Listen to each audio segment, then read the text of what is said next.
கேட்டு இதயத்தில் ஏற்று என்னாலும் ஆண்டு என்றும் பரிசாற்று.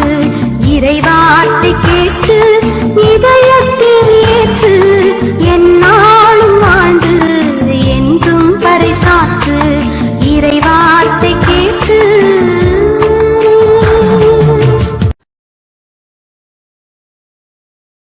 இயேசு கிறிஸ்துவுக்கு பிரியமானவர்களே, ஆண்டவராகிய இயேசு கிறிஸ்துவின் திருப்பெயரிலே நல்வாழ்த்துக்கள். வாய்ஸ் ஆஃப் காட் நிகழ்ச்சியை நாம் கேட்டுக்கொண்டிருக்கிறோம். ஒவ்வொரு நாளும் ஆண்டவர் நம்மோடு பேச விரும்புகிறார். மகனே மகளே என்று உரிமையோடு நம் ஒவ்வொருவரோடும் உறவாடுகிறவராக இருக்கிறார். இந்த நாளிலும் ஆண்டவர் நம்மோடு பேசுகின்ற இறை வார்த்தை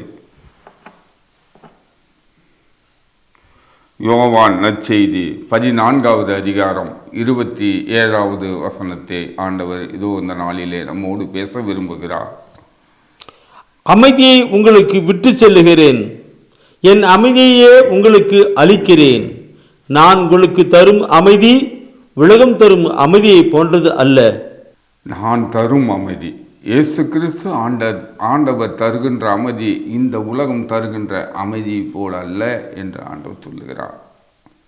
நிறைய பேருக்கு அமைதி இல்லை. ஒருவேளை பொருள் இருந்துச்சுன்னா அமைதி வருமோ அப்படின்னு சொல்லி பொருள் நிறைய சேர்த்துருவாங்க, சொத்தை நிறைய சேர்த்துவாங்க, அப்பவும் அமைதி இல்லை. பணம் நிறைய சேர்த்துருவாங்க, அப்பவும் அமைதி இல்லை.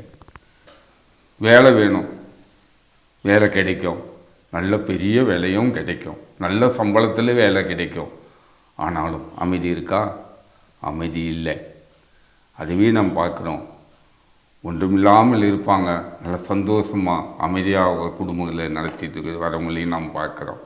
இருக்காது, அவங்ககிட்ட இருக்காது. அன்றண்டு அவங்களுக்கு இருந்தால் தான் சாப்பிட வழி. அப்படிப்பட்டவங்களும் அமைதியாக இருக்கிறத நாம் பார்க்குறோம். நிறைய நாம் பார்க்கலாம். நகரங்களிலும் மற்றவர்களிலும் வழி ஓரத்தில் இருக்கிறவங்களாம் எவ்வளோ சந்தோஷமாக விளையாடிக்கிட்டு சிரிச்சிக்கிட்டு பிள்ளைங்களாம் சந்தோஷமாக இருக்கிறது கூட நம்ம கவனிக்கிறோம். ஆனால் பெரிய பணம், பெரிய வீடு, பெரிய நிலப்பலங்கள், பெரிய குடும்ப உறவு இருந்தாலும் உள்ளத்திலே அமைதி இல்லை. அது ஆண்டவர் இந்த நாள் சொல்லுகிறார், அமைதியை நான் உங்களுக்கு கொடுக்கிறேன், என் அமைதியை உங்களுக்கு கொடுக்கிறேன். நான் தரும் அமைதி இந்த உலகம் தருகின்ற அமைதி போல அல்ல. உள்ளம் மருங்க வேண்டாம், கவலைப்பட வேண்டாம், கண்ணீர் விட வேண்டாம், நான் இருக்கிறேன் என்று சொல்லி ஆண்டவர் சொல்லுகிறார். நான் கொடுக்குற அமைதின்னு சொல்லி அந்த அமைதியின் மன்னன் நம்மை இந்த நாளிலே அழைக்கிறார். இயேசு கிறிஸ்து ஆண்டவர் அமைதி தருகின்றவர் நம் ஆண்டவர் ஒருவரே. அமைதி தேடி அலைகின்ற இந்த உலகத்தில் யார் அமைதி கொடுப்பாங்க, யார் எனக்கு வழிகாட்டுவாங்க என்று அலைந்து திரிகின்ற இந்த உலகத்தில் எல்லாருக்கும் அமைதி கொடுக்கிறவர் ஆண்டவர் ஒருவரே. அவரே சொல்லுகிறார், நான் அமைதியை உங்களுக்கெல்லாம் கொடுத்துட்டு போகிறேன்பா, நீங்கள் எடுத்துக்கங்க, என்கிட்ட வாங்க, நான் அமைதி கொடுக்கிறேன் என்று சொல்லி ஆண்டவர் நமக்கு இன்று வாக்கு கொடுக்கிறார். மேலுமாக நாம் பார்க்கிறோம், பிலிப்பியரில் நாம் வாசிக்கிறோம் 4வது அதிகாரம் 7வது வசனத்திலே, அறிவெல்லாம் கடந்த இறை அமைதியை கொடுக்கிறவர் ஆண்டவர். கிறிஸ்து இயேசுவோடு இணைந்துள்ள நம் ஒவ்வொருவருக்கும் ஆண்டவர் இந்த உலகம் நினைக்காதபடி, பாருங்க இப்படி இருக்கிறாங்க, எவ்வளோ சந்தோஷமாக இருக்கிறாங்க அப்படின்னு நினைப்பாங்க. நிறைய பேர் சொல்கிறத நாம் பார்க்குறோம். ஒன்றுமே இல்லை, இவ்வளோ நோய் வாய்ப்பட்டு இருக்கிறாங்க, இருந்தாலையும் சந்தோஷமாக ஆண்டவரை விடாதபடி இணைந்து இருக்கிறாங்க, கோயிலுக்கு போகிறாங்க, ஜெபிக்கிறாங்க, எல்லாமே பண்ணுறாங்க, ஆண்டவர் வீட்டு பிரிஞ்சு போயிடல. ஆனால் நிறைய குடும்பங்களில் பார்க்குறோம், ஒரு நோய் வந்துச்சா, துன்பம் வந்துச்சா, எங்கே இருக்கிறார் கடவுள், எதுக்கு கோயிலுக்கு போகணும், எதுக்கு ஜெபிக்கணும் அப்படின்னு சோர்வடைந்தவர்களும் இருக்கிறாங்க. ஆனால் எவ்வளவுதான் துன்பம் வந்தாலும், நெருக்கங்கள் வந்தாலும், சோர்வுகள் வந்தாலும் ஆண்டவரை விடாவது பிடித்து கொண்டு இருக்கிறவங்க பிற்காலத்திலே அவர்கள் பிள்ளைகள் ஆசீர்வாதமாக இருக்கிறதை நாம் காண்கிறோம். அதுதான் ஆண்டவர் கொடுக்குற அமைதி. இந்த உலகம் கொடுக்குற அமைதி சொத்து சுகம் எல்லாம் கொடுக்கும், ஆனால் அந்த அமைதி இருக்காது.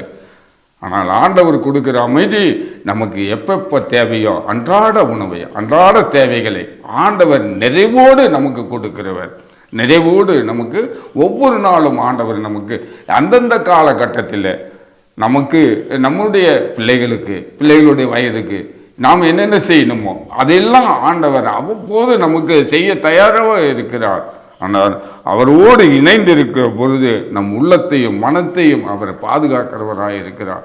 நம் உள்ளத்துக்கு கலக்கமில்லாதபடி, மறுலாதபடி, பயப்படாதபடி, அடையாதபடி மகிழ்ச்சியோடு அமைதியோடு வாழ்கிற குடும்பங்களாக நம்மை உயர்த்துகிறவராய் இருக்கிறார்.